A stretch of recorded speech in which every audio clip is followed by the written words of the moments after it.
ஆண்டவரும் இரட்சகருமா இருக்கிற இயேசுவின் இனிய நல்ல நாமத்தினால உங்கள் யாவருக்கும் என்னுடைய அன்பின் வாழ்த்துக்களை நான் தெரிவிக்கிறேன். இந்த நாளில் கூட 1 யோவான் 1 வசனத்திலிருந்து நாம் பார்க்கலாம். இங்கே இயேசு கிறிஸ்துடைய இரத்தம் சகல பாவங்களையும் நீக்கி நம்மை சுத்திகரிக்கும் என்று சொல்கிறது.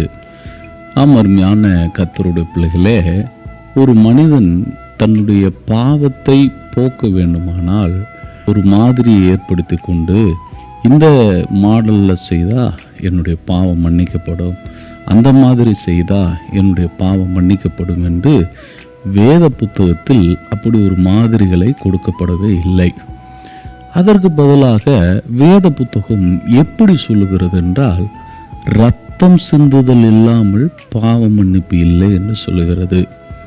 ஒருவேளை நாம் நினைக்கலாம், ஒரு பாவம் பண்ணன மனுஷன் யாருக்கு விரோதமாக பாவம் பண்ணானோ அந்த மனுஷனிடத்தில் போய் வருந்தி மன்னிப்பு கேட்டுட்டா அது முடிஞ்சிருச்சு, அப்போ அந்த மனுஷனுக்கு பாவம் மன்னிப்பு வந்துருச்சு அப்படின்ட்டு தானே எடுத்துக்கொள்ள முடியும். ஆனால் வேத புத்தகத்தில் தேவனுடைய நீதி என்று ஒன்று இருக்கிறது.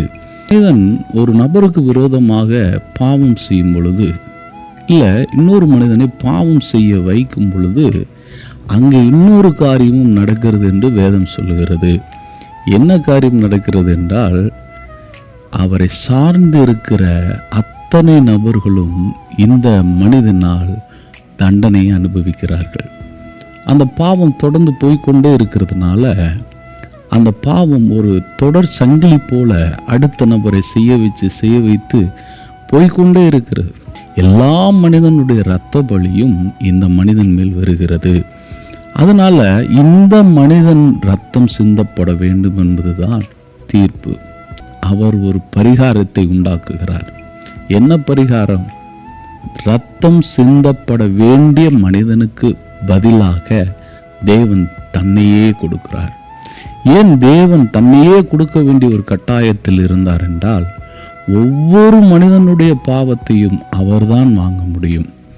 நான் ஏதோ ஒரு மனிதனிடத்தில் போய் நான் மன்னிப்பு கேட்கலாம், ஆனால் இவர் மூலமாய் செய்த அத்தனை மனிதர்கள் யாருன்னே எனக்கு தெரியாது.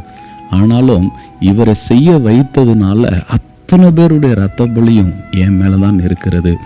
அப்போ எல்லாருடைய பாவத்தையும் யார் வாங்க முடியுமோ அவர் தான் அந்த மன்னிப்பையும் கொடுக்க முடியும். அதனால தான் பாருங்க, இயேசு கிறிஸ்துடைய இரத்தம் சகல பாவங்களில் நீக்கி உங்களை விடுதலையாக்கும் என்று சொன்னது. இந்த சகல பாவம் என்பது இதுதான்.